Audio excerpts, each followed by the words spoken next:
विद्वान हैं, वो पंडित हैं, और समाज में एक नई परंपरा की शुरुआत होनी चाहिए कि कोई भी व्यक्ति अगर विद्वता को प्राप्त हो जाता है तो अपने नाम के आगे पंडित लगाए, समाज इस परंपरा की भी शुरुआत करे, तब जाकर के सामाजिक विभेद में बहुत सारी जो भ्रांतियां हैं वो भी खत्म होंगी, और अगर वास्तविक स्वरूप विद्वता का समाज के सामने पहुंचेगा। जो व्यक्ति विद्वान है उसे पंडित लगाया जाना चाहिए। आज मुझे घटना याद आती है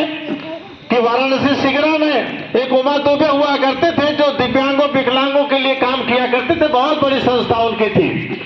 और आज हम लोग जिस इलाके में बैठे हैं ये पूर्व काल में सैदपुर विधानसभा क्षेत्र रहा है, और आज इस मिट्टी को नमन करने का भी सौभाग्य बार बार मिलता रहता है, जहां से पूज्य बाबूजी राजर्षि राजेंद्र प्रसाद यादव जी ने आपको सेवा किया, आपकी सेवा करने का उनको अवसर मिला। वो पंडित उमा दुबे ने जब हमारे पूज्य पिताजी से मुलाकात हुई और लंबे समय तक जब रिश्तों का सिलसिला चला तो उन्होंने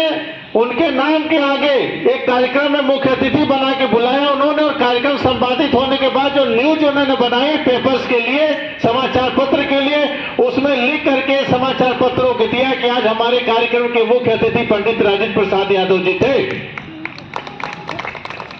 और ये किसने लिखा? पंडित उमा दुबे जी ने लिखा, जो एक ब्राह्मण समाज से आते थे।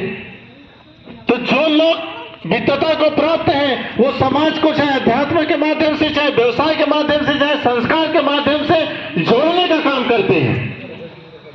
उनके आगे जाति धर्म और मजहब की खाई काम नहीं करती, वही उसी खाई को मिटाया अपने कला के माध्यम से पंडित परशुराम जी ने। और जब कोई व्यक्ति दुनिया से चला जाए और उसके जाने के बाद जब इंसान के दिल से ये बात निकल जाए कि अब कोई दूसरा परशुराम नहीं हो सकता, या दूसरा कोई मुलायम सिंह नहीं हो सकता, दूसरा राजेंद्र यादव नहीं हो सकता, अगर ये बात किसी के लिए निकलने लग जाए तो इसका मतलब कि उस व्यक्ति का जीवन सार्थक है। समाज इस बात की मोहर लगाता है और इसलिए कहता है कि दूसरा पर सीख लेना पड़ेगा कि हमें भी अपने जीवन में ऐसे काम करके जाने होंगे कि हमारे जाने के बाद भी समाज के लोग ये कहें कि दूसरा भारत भूषण नहीं होगा, तब हमारे जीवन की सार्थकता है, और तब यहाँ श्रद्धांजलि देने की भी सार्थकता है। और इस भाव की ऊंचाई तक जब तक श्रद्धांजलि न दी जाए तब तक श्रद्धांजलि नहीं हो सकती। ठीक उसी तरीके से जब भगवान की पूजा करने के लिए बैठे हैं, इसलिए दोस्तों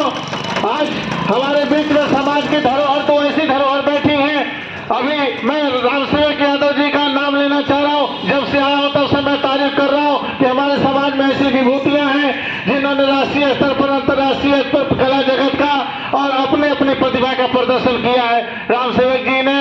मंच संचालन की अनेक विधाओं में अपनी दक्षता दे करके अभी बंगाल से लौटे हैं, और अभी आप आशा देगी, मार्गदर्शन देगी, आने वाली पीढ़ियां सीखेंगी और यही हमारी धरोहर विरासत बन जाए। तो ऐसे लोग श्रद्धांजलि देने के लिए ऐसी आत्माओं को पंडित परशुराम,